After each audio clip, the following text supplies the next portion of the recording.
Muito boa noite a você na programação da Canção Nova. Estamos começando um Além da Notícia e de forma bem diferente. Você tem agora imagens da belíssima cidade de Vitória da Conquista, Bahia, terceira cidade do estado, aproximadamente 400 mil habitantes, e a Arquidiocese de Vitória da Conquista compreendendo aí cerca de 800 mil pessoas. As imagens que você vê agora também da Catedral Nossa Senhora das Vitórias, é uma região importante aqui para a Bahia.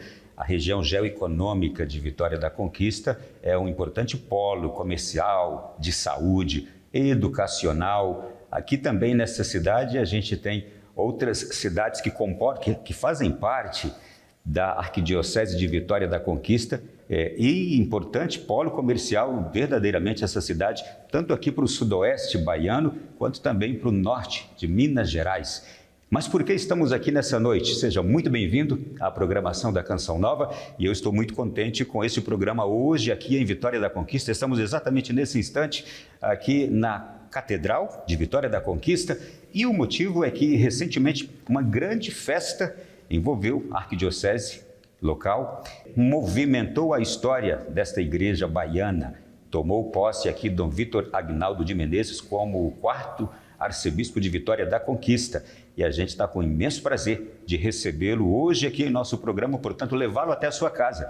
Mas eu quero também agradecê-lo já, porque o senhor é quem nos recebe aqui na sua casa, Dom Vitor. Seja muito bem-vindo e obrigado também por nos receber. Eu que agradeço, Ronaldo, a você e a Canção Nova, por nos possibilitar o povo brasileiro, todos aqueles que assistem à Canção Nova, de conhecer melhor Vitória da Conquista, a Bahia, esta região, sobretudo também a nossa igreja particular, uma igreja muito bonita, de uma história muito bonita. Então, eu que agradeço. E a gente está ainda aproveitando esses dias em que o seu coração, eu imagino, ainda está bastante mexido com as mudanças que aconteceram na sua vida particular. O senhor saiu lá de Sergipe, propriedade de diocese, veio para a Vitória da Conquista. Olha, falar em coração, eu dizia no dia da posse que o meu lema episcopal é dilatar o coração para o serviço, né? Eu dizia que meu coração realmente está para não aguentar mais de tanto dilatar, né? Porque são tantas surpresas, as surpresas de Deus. Deus vai nos surpreendendo ao longo do nosso caminho, sobretudo quando nós realmente abrimos o nosso coração, nos colocamos à disposição dele, à disposição da missão. Às vezes eu vejo que é como o bispo, por exemplo, ele termina ocupando mais ou dando mais funções aos padres que se abrem mais à ação evangelizadora e se colocam mais à disposição do bispo, da diocese, né? Assim eu acho que Deus também vai agindo. À medida que ele vai percebendo, né, a abertura do coração, ele vai dando mais serviços. Então eu estava como você acabou de dizer, Ronaldo, eu estava na diocese de Propriá, lá no Baixo São Francisco. O Santo Padre me pediu, e é claro, o sim que a gente dá no início da nossa vocação é um sim que traz consequências e se estende por toda a vida. Então a gente não tem mais como recuar, né, do primeiro sim. Cada vez, claro, Nosso Senhor vai nos dando mais, vai nos chamando realmente para funções maiores, e é claro que o sim da gente vai se repetindo, se renovando a cada dia, né? Então é muito difícil você dizer não. Claro que o bispo, eu poderia ter dito não, mas eu não conseguiria viver depois com não ia conseguir viver depois com este não, né? Isso ia ficar me incomodando. Então estou realmente encantado por estar aqui em Vitória da Conquista, como você falou, uma cidade grande, uma cidade dinâmica, é um povo muito religioso, um povo muito católico. Você estava no dia da posse, então você pôde perceber sobretudo no dia que cheguei, como o povo me acolheu, também no dia da posse, a multidão, né, que estava na missa, muitos padres, seminaristas, bispos e tal. Então tudo isso alegra o meu coração. Então o coração realmente precisa estar dilatado por serviço e tem que, de certo modo, suportar também estas novidades de Deus a cada dia. Mas estou realmente contente, feliz por estar aqui, por ter dado o meu sim a Deus. O senhor sabe que a proposta desse programa é justamente a gente ouvir essas experiências dos pastores e conhecer também as culturas por onde a nossa fé vai se alastrando, nos interiores também. O senhor viveu já experiências aqui lindas, que vou até repropor que a gente recorde aqui, seu coração vai até se dilatar um pouquinho mais. Quero trazer aqui um pouco da vida de Dom Vítor. Já foi reitor de seminário? Claro, tudo isso com a graça de Deus agindo, realmente o que você disse procede, né? Logo que fui ordenado padre na diocese de Jequié, que é aqui próxima, né? Próximo daqui de Vitória da Conquista, a 150 quilômetros apenas, de forma que quando o Santo Padre me nomeou para Vitória da Conquista, então eu pensei, estou voltando para casa, né? Porque saí daqui, saí desta província, porque Jequié pertence à província de Vitória da Conquista. Jequié, Livramento de Nossa Senhora, Caetité e Bom Jesus da Lapa, são as dioceses sufragâneas. Então, logo em seguida, o Dom Cristiano Krapf, meu primeiro bispo, um suíço, muito interessante, ainda está vivo, mas com Alzheimer e tal. Então, o Dom Cristiano me pediu, fui nomeado, eu já fui nomeado padre, realmente pároco, de uma paróquia ainda como diácono. Depois fiquei com 2 paróquias, Nossa Senhora Aparecida, lá no interior, na periferia de Jequié, e Lafayette Coutinho, no interior. Depois de um tempo, então, o bispo me transferiu para o seminário. Ali fui reitor durante 5 anos, no seminário maior de Jequié, em Ilhéus. Naquela época, inclusive, Vitória da Conquista também tinha a sua casa de formação em Ilhéus, né?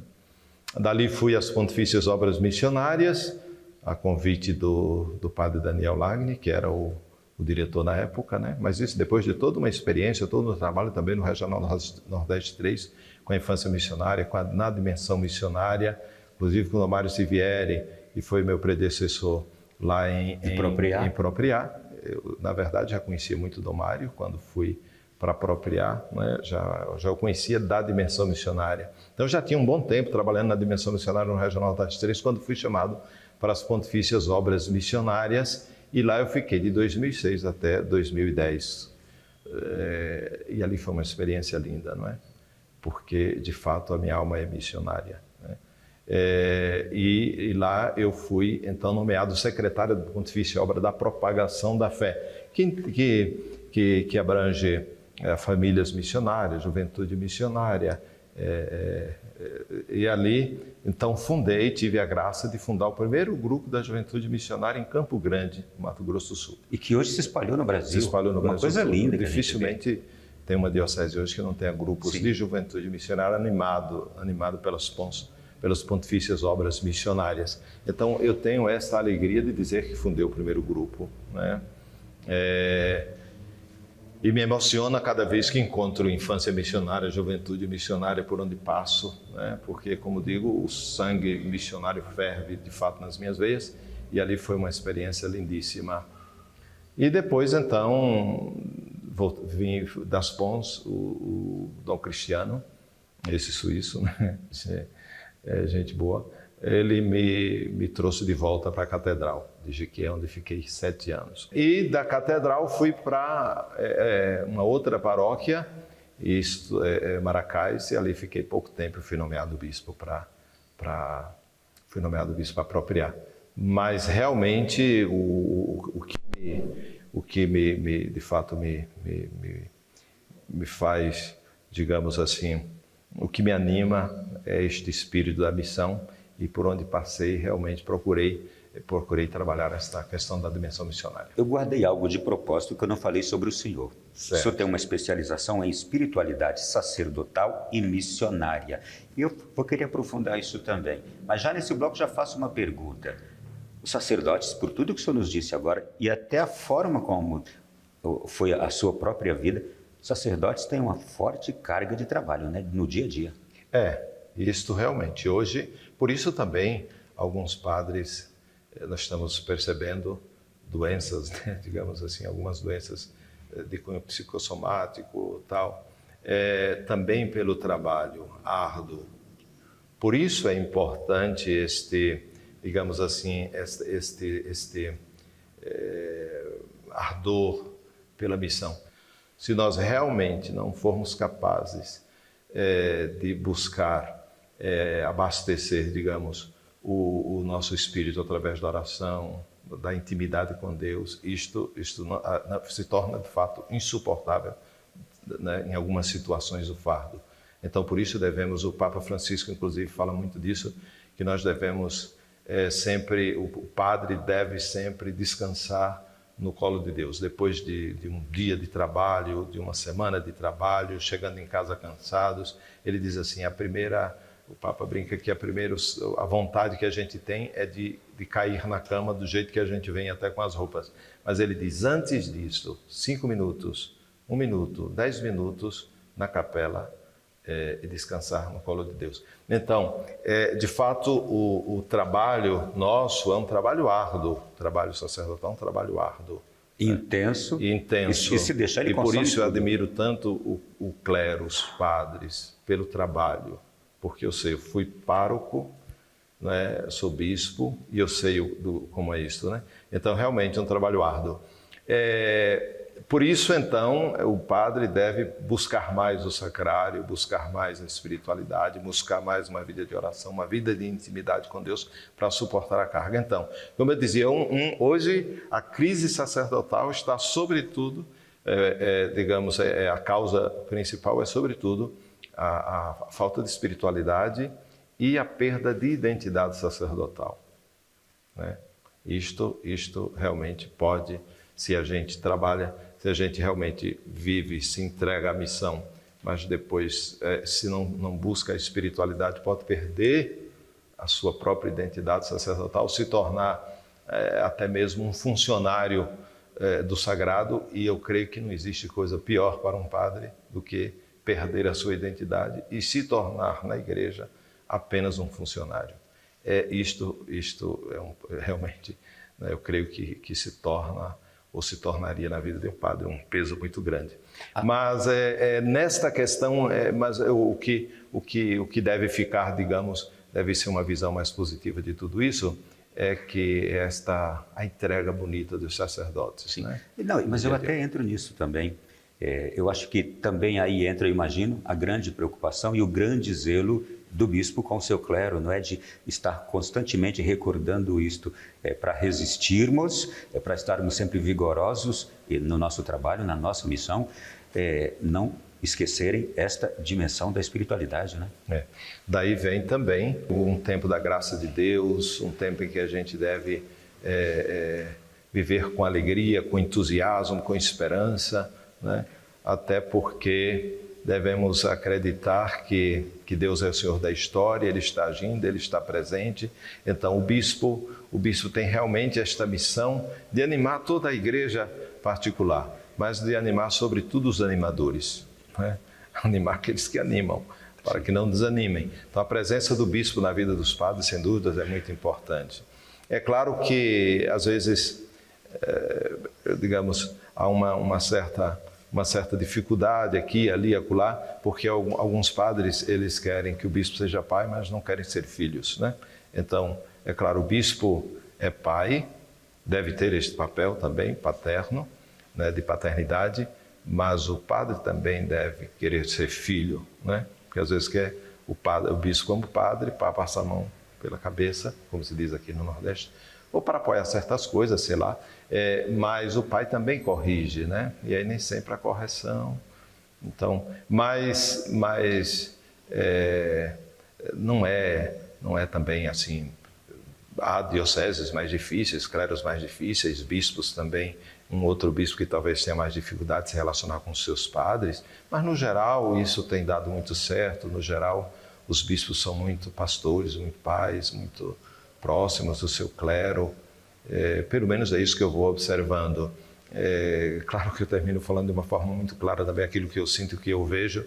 Não quero, digamos assim, criar nenhum tipo de assustar ninguém, mas é nesse sentido, né? Quero ter aqui também um olhar pessimista para as coisas. Estamos apenas falando, você iniciou dizendo do trabalho, das dificuldades, da missão. Claro, a missão é árdua, mas a gente deve sempre ter aquela consciência de que é Deus quem chama, Ele envia e vai junto, não deixa o missionário sozinho.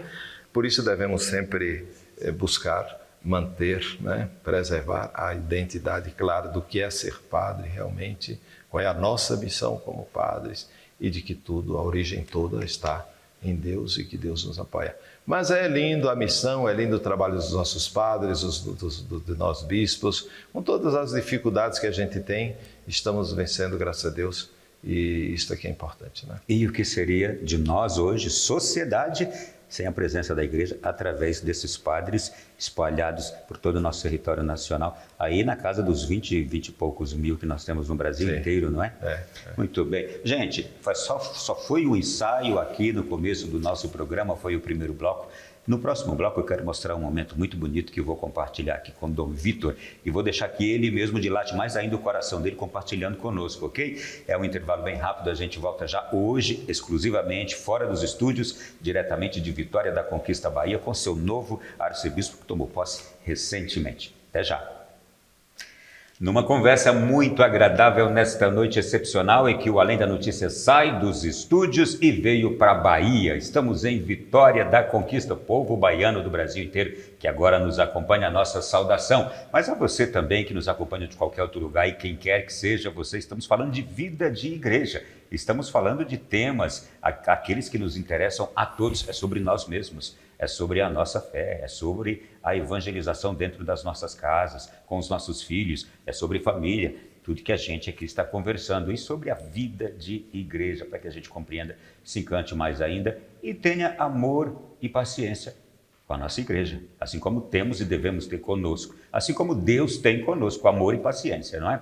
Vamos lá.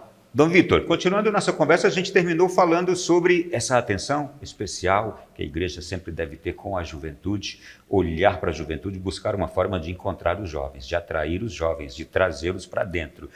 Mas famílias bem estruturadas, edificadas, felizes, sobretudo, já fazem um belíssimo trabalho em auxílio à salvação desses jovens, não é? O jovem está na família. Né?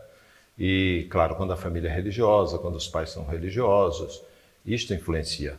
Não determina sempre, né? Porque eu sei de casos de jovens que são, né, de lares cristãos, católicos, bem edificados, os jovens não, se desviam. E há outras situações de famílias totalmente desestruturadas, de repente um jovem lá diz, eu quero ser padre, se torna padre, sei lá, né? Há estas surpresas, né?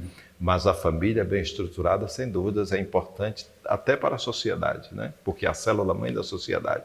Então, se a família se desestrutura, tudo se desestrutura também. O casamento, por exemplo, o matrimônio, isso influencia muito na vida dos jovens. Sem dúvida, se o jovem vem de uma família mais estruturada, mais religiosa, é mais fácil que ele também esteja presente na igreja, né? Porque os pais, né, ensinam. Seja um adulto maduro, que também conduzirá bem sua importante. Vida. Eu, por exemplo, fui educado pelos meus pais, também a parte religiosa, mas sobretudo pelos meus avós. Os avós têm uma importância muito grande na educação da juventude, educação religiosa da juventude, né? Então, é importante que nós busquemos métodos novos, busquemos realmente compreender. E eu creio que a gente vai fazer melhor quando nós entrarmos no mundo dos jovens. Porque nenhum projeto criado no escritório, creio que vai resolver o problema com a juventude. O bispo sentar aqui com os padres, vamos pensar o mundo da juventude sem a juventude, sem ouvir a juventude. E eu creio que a melhor maneira realmente de encontrar métodos novos, meios novos de evangelização, da juventude, eu vim da própria juventude. Então, eu creio que a igreja deve ouvir, fazer uma espécie de sínodo da juventude na sua própria diocese, para que a gente possa ouvir dos jovens, de modo, o que é que os jovens esperam da igreja, o que é que os jovens querem. Porque se a gente faz isto, né, a CNBB, por exemplo, quando prepara algum documento sobre a juventude, nós temos a dimensão juvenil na CNBB, eu creio que eles também fazem isto, escutam a juventude, os grupos de jovens e tal. Na Arquidiocese de Vitória da Conquista, eu creio que esse é um dos caminhos que a gente vai tomar, é ouvir a juventude, buscar realmente evangelizar a juventude a partir da própria juventude. Isto é um lema da juventude missionária, jovem evangelizando jovem. Nós temos que convencer os nossos jovens católicos para que eles evangelizem outros jovens. Por quê? Porque eles vivem no ambiente da juventude.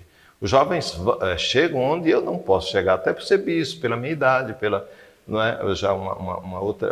A cultura do jovem é muito especial, é muito própria, né? O jeito de ser da juventude é muito próprio. Então eu creio que temos que convencer a nossa juventude católica, aqueles que temos, de que eles sejam protagonistas da missão juvenil, não nós. Nós temos que dar o apoio. Agora, lá, realmente, no dia a dia, no contato com a juventude, é a própria juventude que precisa fazer isto. Também observar experiências que vêm dando certo? Experiências que vêm dando certo. A juventude missionária, por exemplo, é uma experiência lindíssima e que atrai muito a juventude, né? E há tantas outras experiências, as novas comunidades. As novas comunidades fazem um trabalho muito bonito no Brasil, de animação missionária, também da juventude e das famílias. E com muitas vocações jovens. E com muitas vocações jovens.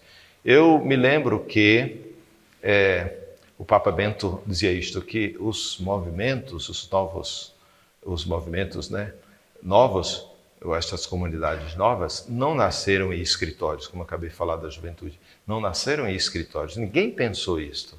É obra do Espírito Santo, ele dizia, e eu também não duvido. É obra do Espírito Santo porque ninguém programou isso, entendeu? Não foi pensado pela Santa Sé, vamos criar novas comunidades. Não, elas foram surgindo, suscitadas pelo Espírito Santo. Agora, algumas dessas comunidades estão sendo acompanhadas e precisam ser acompanhadas pela igreja, né? Porque há coisas assim, esquisitas também, de todo tipo, né? Mas há comunidades novas sérias, como a Canção Nova, e que a igreja dá apoio, a igreja caminham com a igreja e que tem feito um bem imenso. Olha, não sei, não dá para a gente realmente medir o bem que a Canção Nova fez desde o início e continua fazendo no Brasil, né? Com a juventude. Shalom, tantos outros movimentos, né? Obra de Maria, tem tantos jovens na Obra de Maria. Então nós temos várias comunidades novas que fazem um bem imenso na evangelização da juventude. O senhor está falando aí, eu estou me recordando aqui, eu tenho um menino de 19 anos. Uhum. Ele está fazendo agora uma experiência que eu fiz aos 15. Uhum. Aos 15, o meu grupo de jovens da minha paróquia fazia vigílias periódicas na madrugada inteira. No meio da madrugada a gente parava, tinha um sopão, era aquela festa de jovens em vigília. Uma vez ali a cada 3 meses, 4 meses, não sei. Meu filho está fazendo essa experiência agora junto com jovens salesianos em Brasília, um exemplo, lotando o Santuário Dom Bosco, 1000 jovens a cada 6 meses, numa noite inteira. A gente vê pais chegando de todas as classes sociais, levando seus filhos 10 da noite, indo buscar 5, 6 da manhã, e felizes, e aqueles jovens saindo felizes. Há também uma sede no jovem de hoje por Deus e por experiências assim, não é? Claro, olha, uma coisa errada é a gente achar que o jovem não quer saber de Deus nem de religião. Não é bem isso que eu disse anteriormente, não é quando dizia do aumento de jovens sem religião. É falta de acompanhamento, é falta de instrução. É falta de alguém que os conduza a Deus. Sim. Porque isso é importante, as oportunidades. Agora, no carnaval, quantas experiências bonitas, sim, enquanto muitos jovens estavam nas grandes cidades, ou pequenas cidades, né, nos blocos, nisso, naquilo, Salvador, atrás de trio elétricos, isso, aquilo, outros estavam nas igrejas fazendo retiro. E não tinha nem... Várias, eu vi na própria Canção Nova, divulgou tanto isso e tantos outros meios de comunicação divulgando encontros, retiros de jovens no Brasil inteiro com muitos. E eu acho que a gente nunca teve isso na história, como tem hoje. Os jovens têm sede de Deus. Os jovens têm sede de Deus, eu não duvido de forma nenhuma. Na mesma questão da área vocacional, eu tenho dito assim para os padres, vocações temos. Agora, elas precisam ser despertadas, acompanhadas. Agora, dizer que não temos mais vocações, Deus continua trabalhando, suscitando. A mesma coisa na juventude. A juventude, ela quer sim religião, ela quer sim igreja, ela quer Deus. É claro, né, o ser humano naturalmente busca a Deus, mesmo de uma forma inconsciente busca a Deus. E há em nós uma sede, um desejo que nada sacia, e isso com certeza na vida dos jovens também, que é o lugar de Deus. Não sei, eu costumo dizer, eu brinco assim, que é uma certa ausência de algo que o dinheiro não é capaz de saciar, o sexo desenfreado, o prazer, o poder, né? Pessoas ricas e que continuam buscando, né? Lá dentro de nós, sem dúvidas, há o desejo de Deus, que só Ele é capaz de nos realizar plenamente. E o jovem só será feliz plenamente, realizado plenamente em Deus. Pode ir para onde ele quiser, drogas, isto, aquilo, ele só vai ser feliz total quando ele encontrar Deus na vida dele. E isto é o que a igreja deve, né, promover, né? Promover na juventude estes encontros com Deus. Sim, e a família, para não ficar de fora, é importante. Nós temos no Brasil, é importante a pastoral familiar. O CNBB acompanha bem a pastoral familiar. É importante. Na Diocese de Propriá, por exemplo, desculpa eu ficar falando de Propriá, porque é a experiência que eu venho, estou chegando agora em Vitória da Conquista, mas a experiência lá, isso foi um dos poucos decretos que eu fiz, que eu não governo por decretos, né? Eu acho que não é assim que deve funcionar, né? O bispo simplesmente decreta. Mas um dos decretos que eu fiz é que todas as paróquias tivessem pastoral familiar, porque nós precisamos trabalhar as famílias, ou ir ao encontro das famílias. Sem isto, a gente perde a criança, perde o jovem, perde o casal, o sacramento do matrimônio se enfraquece, né? Todas essas questões. Então a igreja tem uma responsabilidade muito grande também na evangelização da família. Em incentivar, em despertar novos trabalhos com famílias, com casais, porque são frutos maravilhosos quando a gente percebe esses casais que vão para retiros, para encontros, que vão para essas atividades propostas para eles, aqueles que não frequentavam a igreja, que têm situações irregulares no matrimônio e que quando participam de uma atividade na igreja se transformam, é uma beleza muito grande, e que quanto mais se possa fazer algo por esses casais que estão por aí, soltos, se deve fazer mais. E você que bem sabe que você é casado, tem família, sim. É uma vida familiar, cristã, então sabe muito bem quanto é bom ter uma família religiosa, estruturada, né? Isto sem dúvida, um casamento forte, claro que todas as famílias, todo casamento, todas as pessoas passam por crises aqui, ali, acolá, mas como é bom ter uma família, não é? Eu fico, até hoje, meus pais estão vivos, meu pai tem 100 anos, vai fazer 100 anos agora em abril, minha mãe 90 anos, e 15 irmãos. Então eu fico pensando, quando eu penso em casa, eu ainda penso casa de pai e de mãe, interessante. O meu, mesmo tantos anos fora, mas a referência que eu ainda tenho hoje é de meu pai e de minha mãe que estão vivos, a casa paterna. Interessante isso. Vou para casa, né? Ou quando eu falo da minha casa, lembro a casa dos meus pais. Então a referência família é muito importante. Eu fico pensando como é triste alguém chegar no final do dia e não ter para onde ir. Entendeu? Não ter um lar para voltar, para ir para cá. Por isso, esta crise do matrimônio, por exemplo, quando os casais se separam, eu imagino a crise da separação para os filhos, para tudo, de chegar ao final do dia e não ter. Essas pessoas, por exemplo, de rua, pessoas abandonadas, não ter um lar para voltar para casa, né? Quer dizer, puxa, chega o final do dia, para onde eu vou? Não tenho uma casa. Então, é bom ter uma família que como diz o padre Zezinho, né? No seu canto, como é bom ter uma família.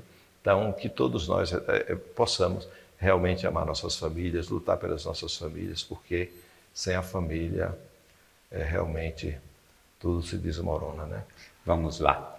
Como sucessor dos apóstolos, como homem de igreja e de fé, o senhor diria que os graves problemas que nós temos na sociedade hoje, em todos os âmbitos, na juventude que se perde, que tira a própria vida, nos adultos que fazem o mesmo, nas famílias desestruturadas, nas famílias que se desfazem, nesse homem sem destino, que não sabe para onde vai e que muitas vezes não encontra razão para viver mais, e por isso anda perambulando pelas ruas, e naqueles mesmos que, sem fé, acreditam estar vivendo da melhor maneira, que não acreditam no Criador, não sabem por que estão neste mundo.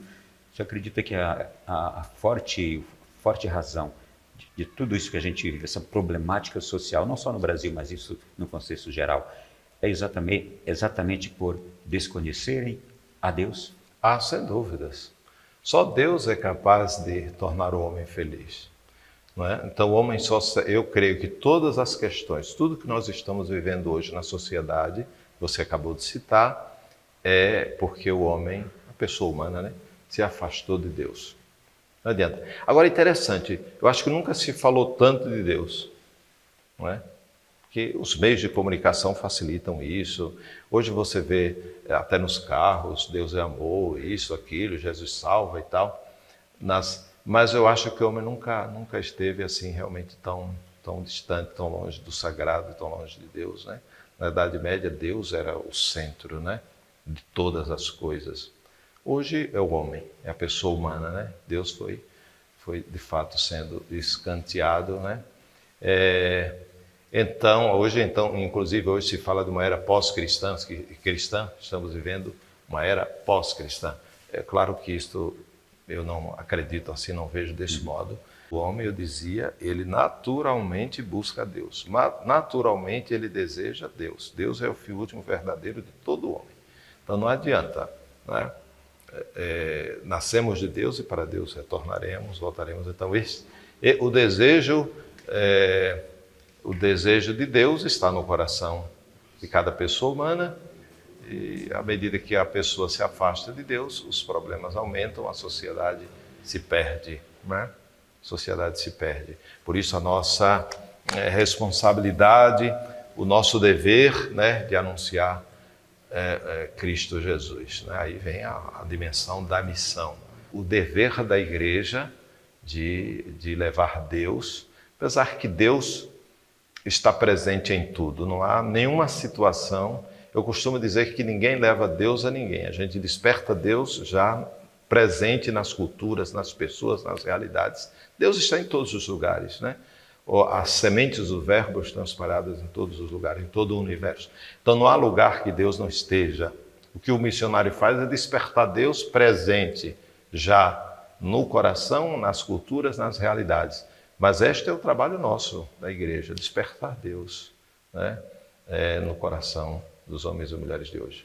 Confirmando o que o senhor nos disse, eu me lembrava, ouvindo o senhor, me lembrava de um irmão bispo do senhor recentemente, que ele disse assim, exatamente exemplificando o mesmo exemplo que o senhor trouxe. Nunca se ouviu falar tanto de Deus em nossa sociedade, quando também sendo tão afastado dele. Ele dizia assim, porque muitos dizem por aí que Deus, Jesus, aceita você como é. Ele disse, mas a questão não é essa, a questão é, e você aceita Jesus como ele é? Claro. Aqui é que está o problema. É que nós queremos aceitar o Jesus, mas do jeito que a gente quer e não como ele é. Claro. Isso aí é muito fácil, né? Dizer que aceita Jesus do nosso modo. Sim. Ou moldar o Jesus, né? Sim. Não é, digamos, o evangelho que tem que se adaptar a nós. Nós temos que nos adaptar ao evangelho. Então a gente não tem como, digamos assim, moldar Jesus aos nossos próprios desejos, o modo de ser, os pensamentos, não. Então é aquela mesma história que eu dizia, que às vezes os padres querem um bispo pai, mas não querem ser filhos.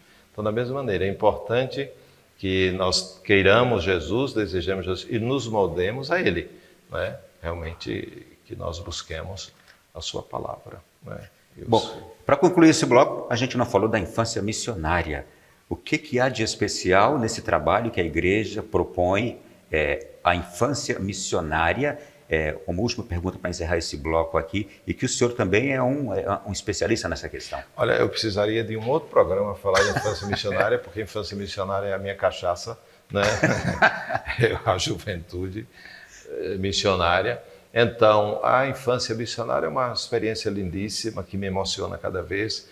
Né? Criança evangelizar criança, essa é a ideia. Criança Como evangelizar é que funciona? Criança. Na verdade, a infância missionária ela foi fundada por um Dom Carlos de Forbin-Janson, né, na França, em Nancy, na França. E ele, como surgiu na China, escreviam os padres de Nancy, na França, que foram às missões, de lá escreviam para o bispo dizendo que muitas crianças estavam morrendo, né? E eles não estavam dando conta, né, de acompanhá-las ou até mesmo de alcançá-las com o sacramento do batismo. Então, muitas crianças até morrendo sem o batismo, porque eles não davam conta, né? E então Paulina Jericó, fundadora da Propagação da Fé, já tinha fundado a Pontifícia Obra da Propagação da Fé, e ele procurou Paulina, uma leiga, e pediu ajuda, pediu alguma inspiração. E eles chegaram então à conclusão de que a Igreja da França deveria rezar, né, pelas crianças da China. Ele pediu que todas as crianças da França rezassem todos os dias uma Ave Maria pelas crianças da China, e que oferecesse uma vez por mês uma moedinha. Na época aqui na França também o povo passava fome, as crianças passavam fome, até trabalhavam nas fábricas, né, as crianças. Então as criancinhas da França, desse modo, conseguiram salvar muitas crianças na China. Daí surgiu a infância missionária. Então a infância missionária tem realmente esta missão, este objetivo de rezar e de oferecer também a sua oferta pelas crianças, seu sacrifício pelas crianças do mundo inteiro, e desse modo também promover a evangelização das crianças. Então são grupinhos de crianças, normalmente 12 crianças, que se reúnem e que elas digamos assim, promovem a evangelização das crianças, pequenos grupos que de fato vão ao encontro de outras crianças. Aí, desse modo, surge também a adolescência missionária, deste modo a juventude missionária, deste modo a família missionária, porque o objetivo é começar com a infância missionária, a adolescência, a juventude e família missionária. Todas estas estão ligadas à Pontifícia Obra da Propagação da Fé, fundada por Paulina Maria Jericó, uma leiga, né? E eu concluo que o mais maravilhoso de tudo isso é que uma criança missionária vai ser um adulto cheio de Deus. Claro, missionário. Transformado. Do mesmo modo. Transformado. Mas quem sabe um dia a gente faz um programa só para falar das pontifícias obras missionárias. Eu não sou diretor, claro, das pontifícias obras, mas sou apaixonado pela missão e conheço bem as pontifícias obras, todas as suas histórias, toda a história de cada uma delas. É lindo demais, né? E são obras pontifícias, são obras do Papa. Muito bem. Mais um break aqui agora no nosso programa. Daqui a pouquinho, no último bloco, a gente volta com um outro convidado especial aqui. É daqui de Vitória da Conquista, e vamos falar um pouquinho de história. Agora você vai gostar. Você não está vendo agora, mas vai ver daqui a pouquinho. Aqui nós temos o quadro de todos os bispos que já passaram por essa arquidiocese de Vitória da Conquista. A gente vai falar sobre isso dentro de instantes aqui no nosso programa Além da Notícia da noite de hoje. É bem rapidinho, a gente volta já. Hoje é excepcional, hoje é especial, nós estamos voltando diretamente de Vitória da Conquista, na Bahia. Veja que imagens lindas da cidade, e eu quero enfatizar essa imagem linda também da Catedral Nossa Senhora das Vitórias, aqui a Catedral de Vitória da Conquista. E a gente já volta para esse segundo bloco conversando aqui com Dom Vítor Agnaldo, arcebispo metropolitano, que está nos recebendo hoje aqui na Catedral, e a gente está muito contente de poder conversar com ele. E eu quero propor aqui ao senhor algo, que o senhor agora nos diga da sua emoção quando recentemente tomou posse, em alguns momentos ali do rito de posse canônica na Catedral. Vamos mostrar as imagens agora, ali quando o senhor está na entrada da Catedral, ao lado de Dom Sérgio da Rocha, Dom Luiz Pepeu, arcebispo emérito. O que se passa no coração ali do bispo que vai chegando para uma nova missão, naquela hora ali que pisa naquele degrau da sua nova Catedral? Olha, é um dos momentos mais fortes. Eu me lembro que em Propriá, o tempo todo, quando eu fui nomeado bispo de Propriá, eu não me emocionei tanto, eu não chorei, digamos, eu não sou muito de chorar. Mas lembro que quando eu entrei na catedral pela primeira vez, aí eu desabei. Não consegui e fiquei preocupado porque eu não conseguia me controlar. E aqui em Vitória da Conquista não foi diferente. Na verdade, a emoção já começou no dia que o senhor Núncio Apostólico, 20 de janeiro, ele me telefonou, eu dirigindo, voltando de Recife, dos 35 anos da obra de Maria. Conte isso, por favor. Eu voltando dos 35 anos da obra de Maria, né? Aí já passando lá em Maceió, na verdade dormi em Maceió, aí de manhã cedo uma mensagem da secretária do senhor Núncio que ele precisaria falar comigo, né? Assim, e aí foi quando o senhor vê essa mensagem, o senhor pensou o quê? Uma mensagem do núncio apostólico, representante do Não, Papa. porque normalmente a gente que é bispo, de vez em quando o núncio chama para uma conversa, outra, algum candidato, alguma questão da diocese e tal. Eu achei que fosse uma coisa assim, uma dessas chamadas que ele normalmente faz para a gente, para tirar alguma dúvida, saber de alguma coisa.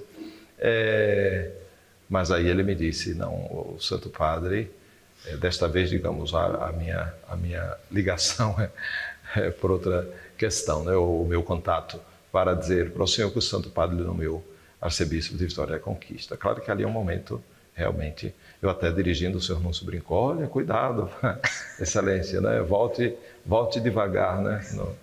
Porque realmente é uma emoção grande e ali são tantas coisas que passam na cabeça da gente, né?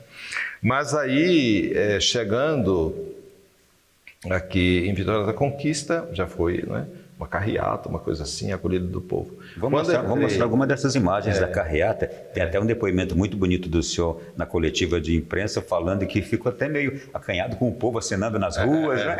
De fato, foi lindo, foi muito bonito. Então a emoção, digamos, as coisas foram se acumulando, né? Porque também essa espera, a questão da chegada entre a nomeação, a tomada de posse, tudo isso aí né? Mas quando entrei na catedral, me controlei, né, para não me emocionar, porque realmente é o momento que você está tomando posse do serviço, né? Do serviço aqui, nesse caso aqui na Arquidiocese. Então eu tinha consciência de que tinha chegado o momento de tomar posse do serviço, sobretudo naquela hora em que o senhor cardeal Dom Sérgio da Rocha me passou o báculo, né? Isso é interessante. Agora, só assim, digamos, um parênteses, é importante, eu costumo esclarecer isto, porque para muitas pessoas no Brasil, isto cria confusão. Ninguém dá posse a um bispo. Quer dizer, o cardeal não me deu posse. Ele fez o rito de passagem do báculo. Mas a posse é o bispo quem toma posse, né? Diante da bula de nomeação, o que é que o bispo faz? Apresenta a bula e a partir daquele momento, digamos, a sua posse no serviço ali pastoral da diocese. Então ninguém dá posse, chama assim posse, o bispo vai tomar posse da arquidiocese. Verdade, realmente, o bispo que toma posse, mas ninguém dá posse. Mas naquele momento que o senhor cardeal, né, de uma forma muito, muito simpática, eu dizia que é o nosso cardeal do Nordeste, de fato, ele passou o báculo, claro que é um momento também, sem dúvidas, emocionante. Primados do Brasil, né? Muito significativo isso. Isto, sem dúvidas, é o momento em que o pastor, né, assume ali o seu serviço, senta na cátedra, momento emocionante. Depois a igreja estava lotada, não é? Impressionante, a catedral cheia, o povo vibrando, pessoas também amigas que eu pude olhar assim os rostos. Foi um momento bonito, um momento sem dúvidas emocionante, e a gente vai guardando isso no coração, né? E é claro que isso também nos compromete mais, né? A acolhida, quando o povo acolhe como me acolheram, o meu compromisso com a arquidiocese e com o povo se torna maior, porque você percebe a expectativa do clero, das pessoas em relação a você, no caso em relação a mim. Então, isso também cresce, aumenta em nós a responsabilidade, né, do serviço, da corresponder. Mas eu fiquei também tentando imaginar o seu diálogo com Jesus, quando o senhor também ali, diante do Santíssimo Sacramento, para e fica aquele silêncio total, aquele diálogo ali. Eu tentei imaginar e tentei traduzir isso para o rádio na hora. Foi, né? Mas foi o que eu imaginei, mas o senhor... Foi o que você imaginou. Eu imaginei naquela hora e disse, eu imagino que nessa hora o senhor arcebispo está pensando em todo esse rebanho, em todo esse desafio, se confiando a Deus, Isso mesmo. Confiando este povo a Deus, o seu clero, e ali totalmente despojado diante de Deus. Eu percebi agora que você sabe ler pensamentos. Então, de fato, eu estava pensando assim.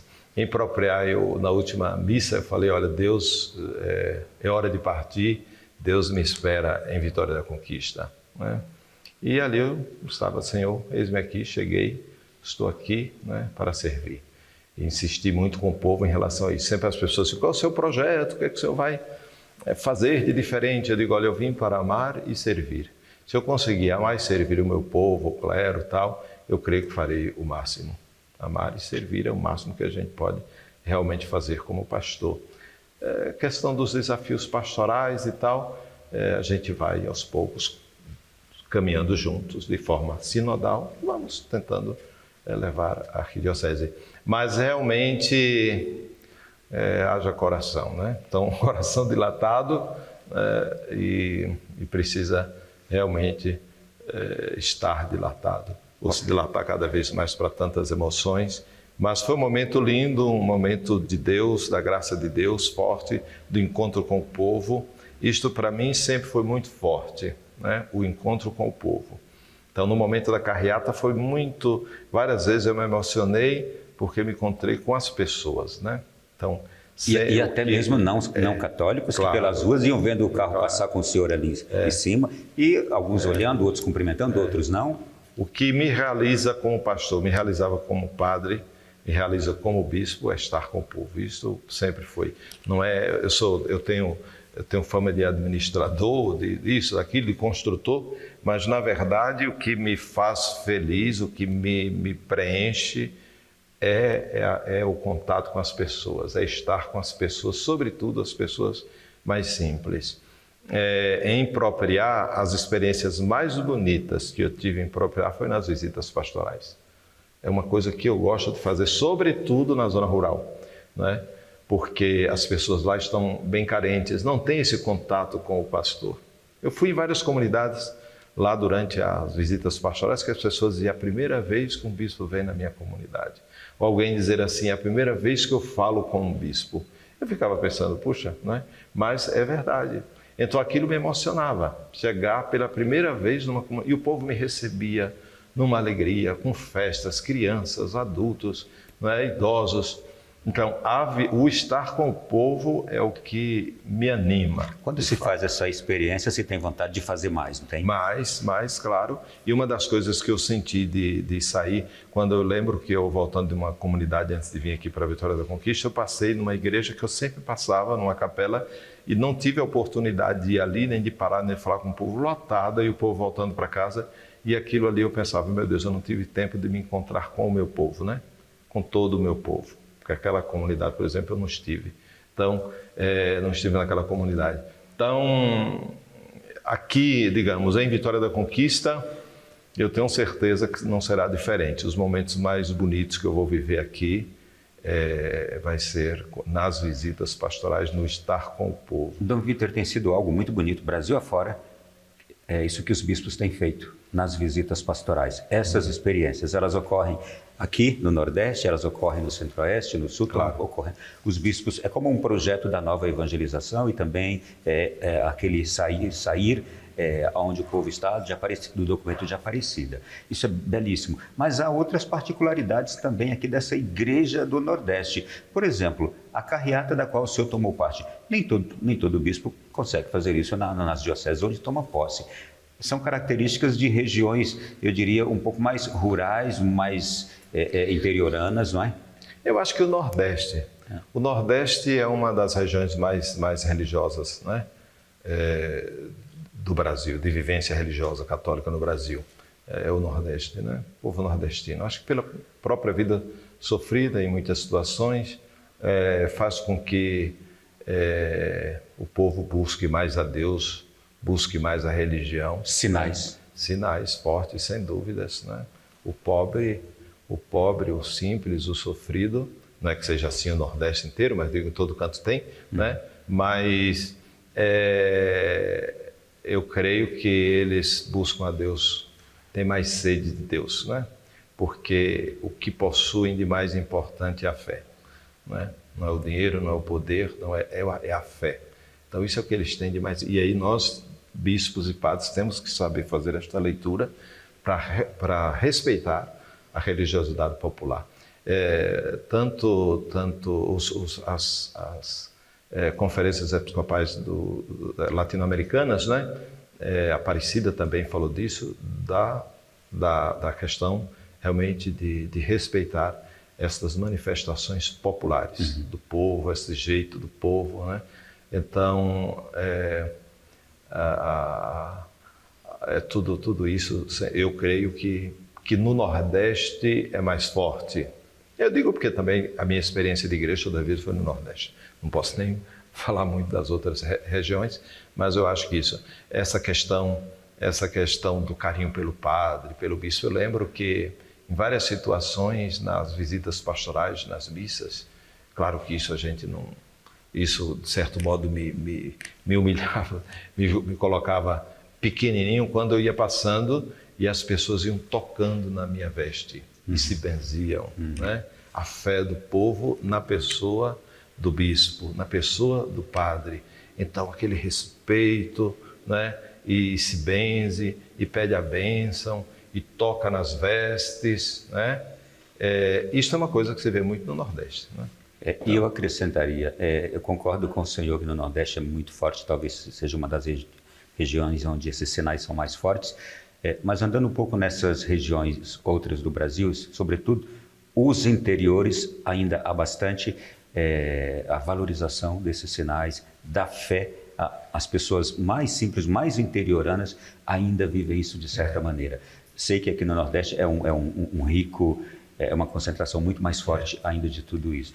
E a responsabilidade nossa em tudo isso, de bispos e padres. Agora, a preciosidade é a gente poder, inclusive, mostrar tudo isso, porque isto é uma riqueza para a fé das pessoas.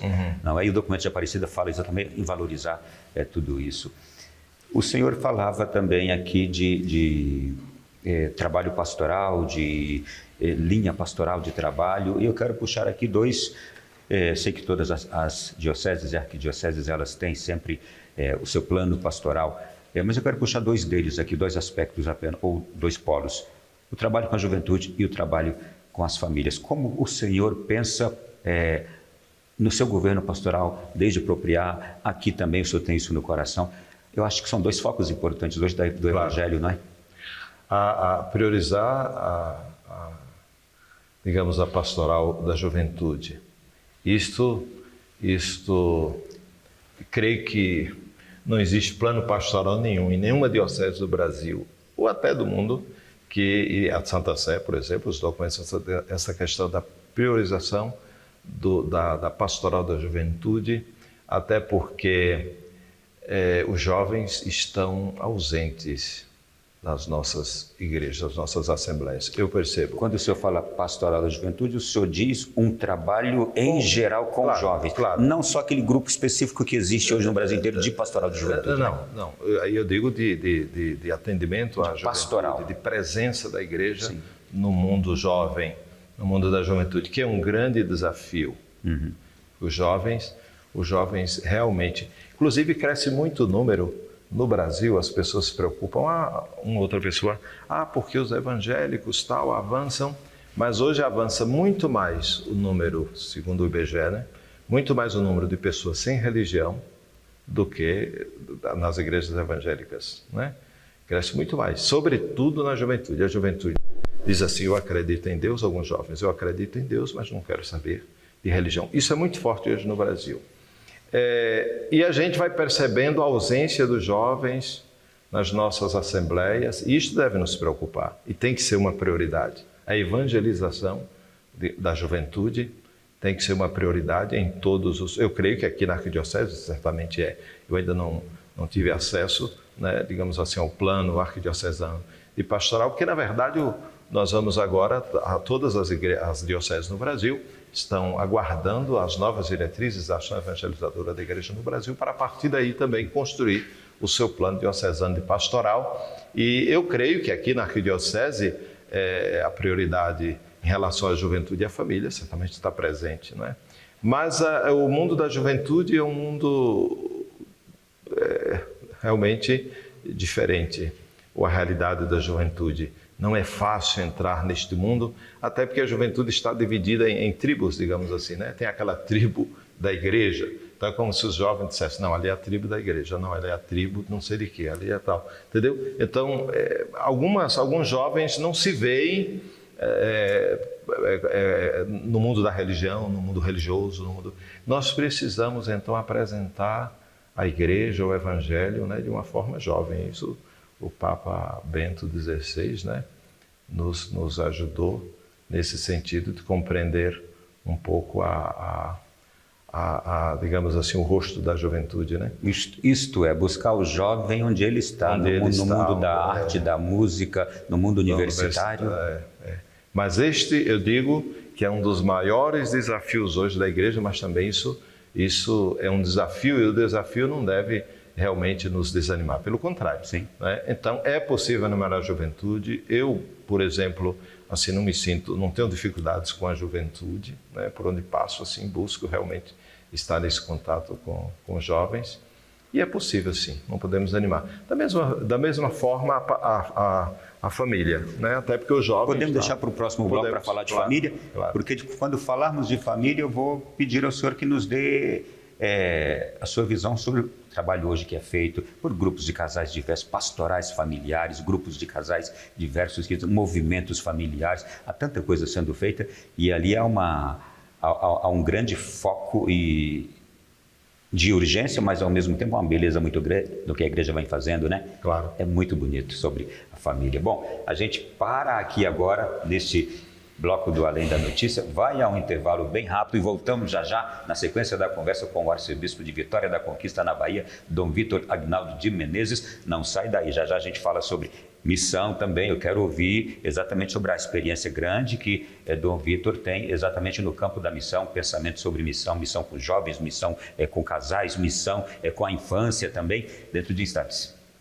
Muito felizes nesta noite, diretamente de Vitória da Conquista, na Bahia. Veja a noite de Vitória da Conquista na Bahia, aí na tela da Canção Nova, agora aqui no Além da Notícia. Que bonito, que bom estarmos aqui conhecendo vida de igreja, e vida de igreja Brasil afora. A gente vai conhecer outras ao longo do nosso ano de 2025. Mas aqui agora, neste último bloco, já estamos aqui com Dom Vítor Aguinaldo, arcebispo metropolitano, que recentemente assumiu a Arquidiocese de Vitória da Conquista.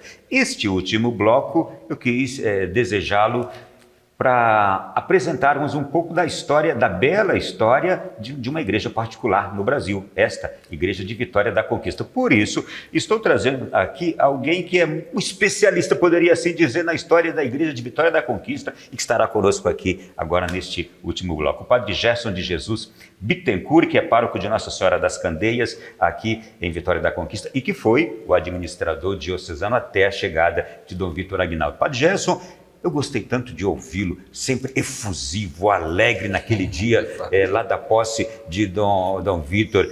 O senhor é sempre assim, alegre e efusivo? Realmente, o encontro com Jesus Cristo nos deixa assim, né?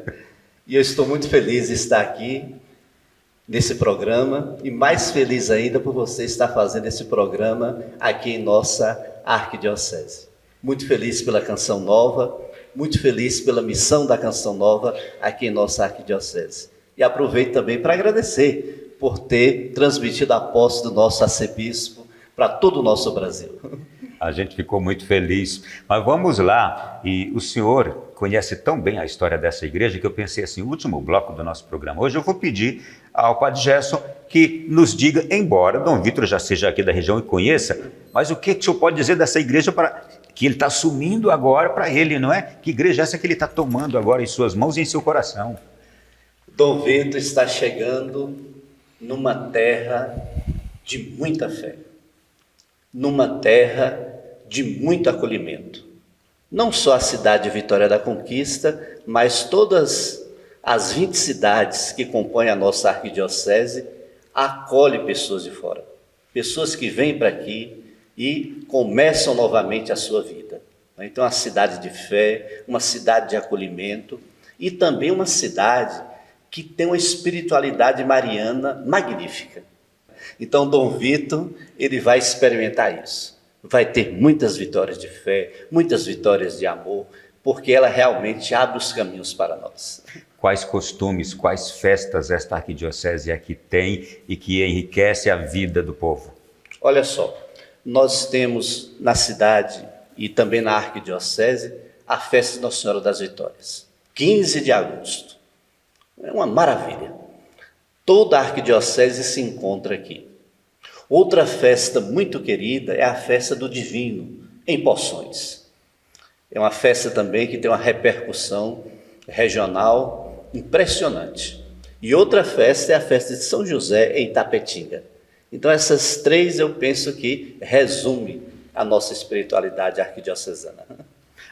Outras atividades diversas, pastorais, número de pastorais, grupos, movimentos, serviços que compõem essa arquidiocese. Graças a Deus temos a infância missionária, nós temos a juventude missionária. Ainda bem que você já encontrou pronta aqui. Então ele chega em casa, né? Temos também os grupos de família, temos também as comunidades de vida. As pastorais são imensas, né? De maneira muito especial as pastorais sociais. Então é um leque muito grande de evangelização. Então, realmente, o abraço da evangelização é muito forte em nossa arquidiocese. Eu vou perguntar ao senhor e pedir ao Dom Vítor o que ele pensa também. O senhor, quando apresentou esta arquidiocese na posse de Dom Vítor, o senhor disse é um grande polo educacional, de saúde e de comércio varejista. Como é possível evangelizar esses polos? Sim, isto é importante. Evangelizar hoje não é a grande cidade, né? Evangelização urbana. Né? Olha, eu creio que hoje é um dos grandes desafios, né? Por exemplo, evangelizar o mundo da cultura, o mundo da política, o mundo da educação, né? O mundo também da juventude, como pensamos.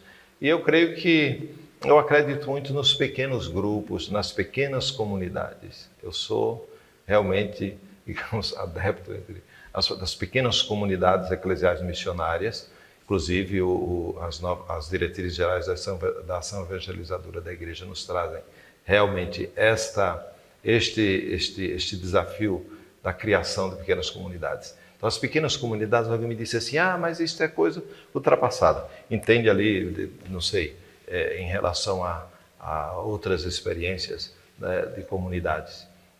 Ou pensa essas pequenas comunidades para o mundo rural. Não é para o mundo rural. Não é digamos, um modelo de evangelização para uma igreja rural, de forma nenhuma.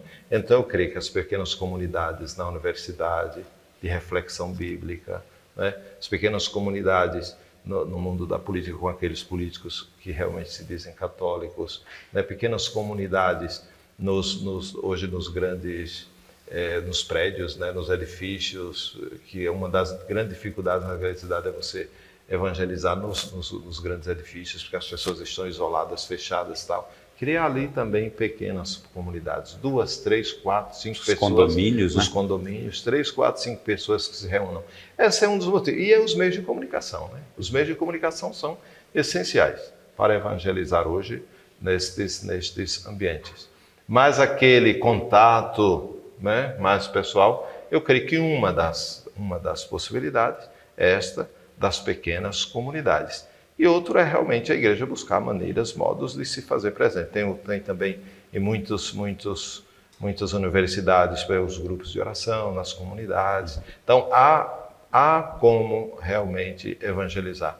E é isto que, com a arquidiocese, nós vamos discutir, né? Quais são os desafios, os grandes desafios da evangelização, e quais métodos a gente pode usar para chegar. E eu dizia da posse, né, falava na posse desta questão de buscar métodos novos, que não é uma coisa minha, isso já está na Evangelho Anunciando, isso de Paulo VI já está também na Evangelho Gaudium do Papa Francisco e tantas outras assim, documentos da igreja e tal, das conferências episcopais latino-americanas, da própria CNBB,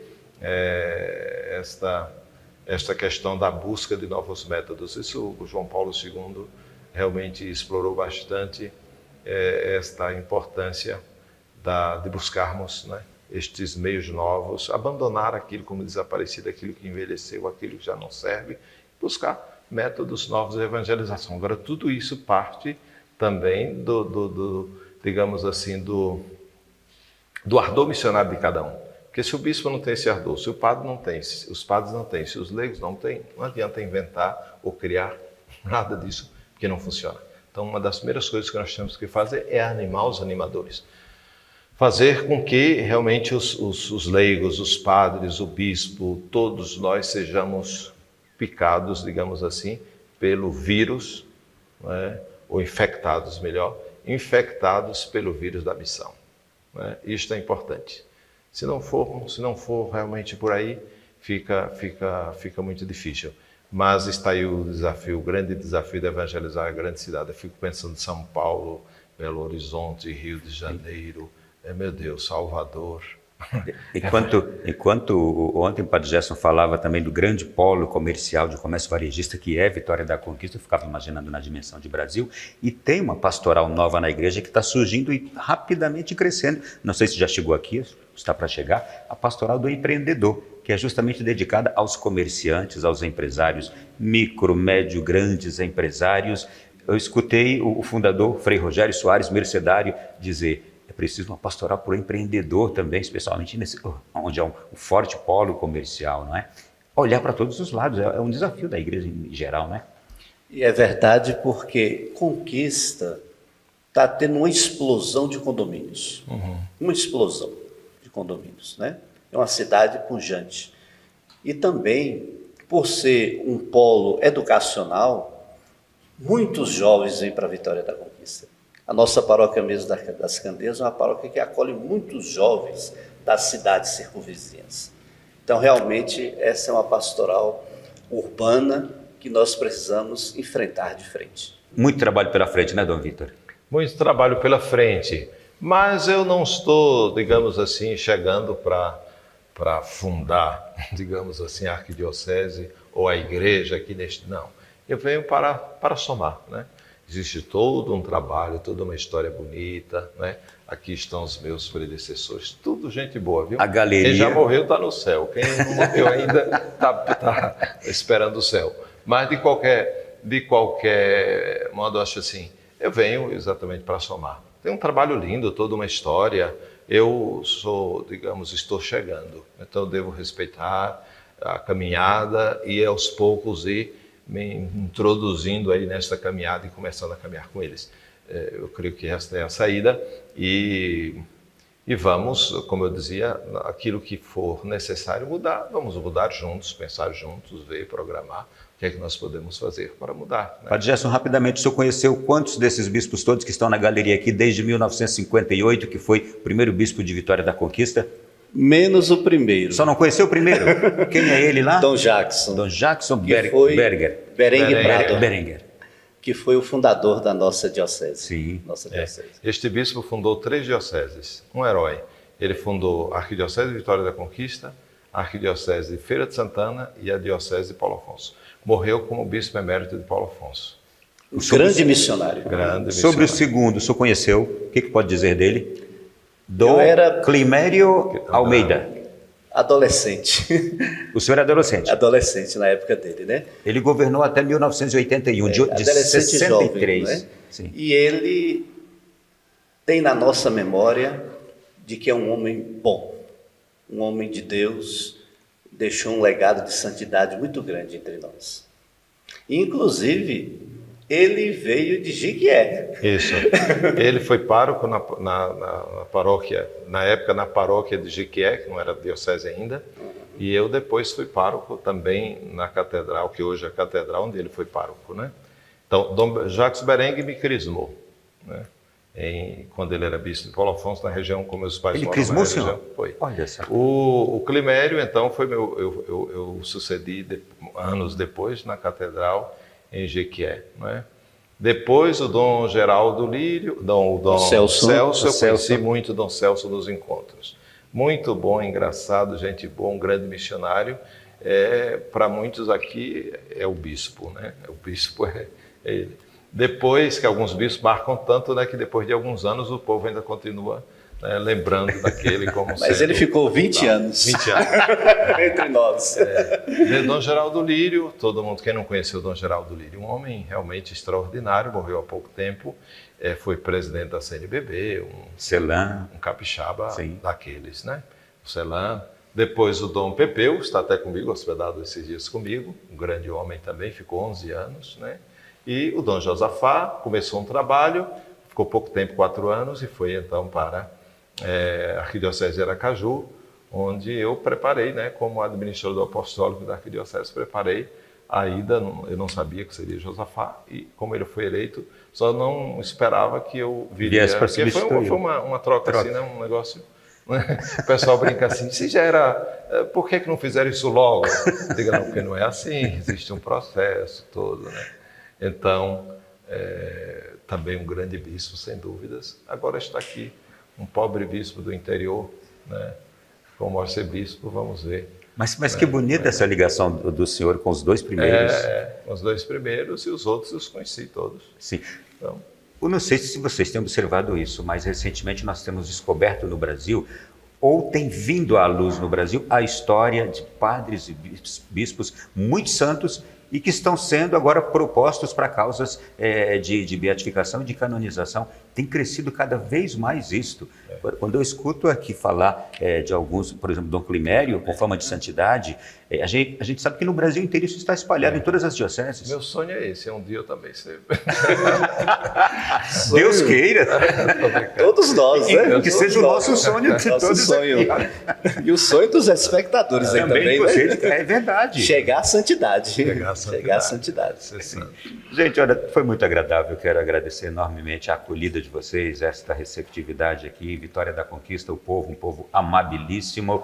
Tenho certeza que o senhor será muito feliz, muito amado por este povo, também porque percebo o seu coração muito dilatado também para se doar a este povo. Êxito na sua nova missão, é que Deus lhe dê toda a graça, toda a capacidade para atingir os objetivos que o céu tem para esta terra aqui de Vitória da Conquista. Muito obrigado a você, muito obrigado à Canção Nova, também por ter transmitido a posse e transmitido a celebração eucarística. Tem aqui uma sede, uma Casa de missão. Uma casa de missão, né, há muitos anos. Quantos anos? Já há quantos anos? 28. 28 anos, né? Temos uma rádio aqui, Então, 90.9 FM, a nossa TV é 23.1 FM em Vitória da Conquista. Pois é. Então, a Canção Nova está bem presente em Vitória da Conquista. Espero contar com vocês também para me ajudarem, para nos ajudarem na evangelização, continuar ajudando na evangelização dessa arquidiocese. Então, agradeço muito a Canção Nova por tudo. E em nome da Canção Nova, eu já posso dizer também, ocupe o seu espaço aqui na nossa rádio, viu? Por favor. É todo seu. Tamo junto. Padre Gerson, obrigado também, prazer conhecê-lo, estar aqui com o senhor, toda acolhida. Vou pedir, por favor, Dom Vítor, vamos terminar com a bênção de Deus? Isso. O Senhor esteja convosco. Ele está no meio E a de bênção nós. do Deus Todo-Poderoso, Pai, Filho e Espírito Santo, desça sobre todos vocês, né, todos aqueles que nos assistem neste momento, que nos ouvem, e que esta bênção permaneça para sempre. Amém. Rezem por nós. Amém. Os nossos câmeras foram pegos de surpresa agora quando a gente levantou, mas deu tudo certo, né, gente? Olha, obrigado a vocês, a equipe de Aracaju, Sergipe, que veio aqui para estar conosco em Vitória da Conquista nestes dias. Foi um prazer enorme trabalhar com vocês, meninos. Agradeço enormemente toda a Arquidiocese de Vitória da Conquista, aos auxílios todos que nos foram possibilitados para fazermos essa entrevista, as transmissões todas. Deus abençoe ricamente Vitória da Conquista. E a você que esteve conosco até agora, o nosso muito obrigado também. Se Deus quiser, na próxima semana estaremos de volta com um novo Além da Notícia. Boa noite e até lá.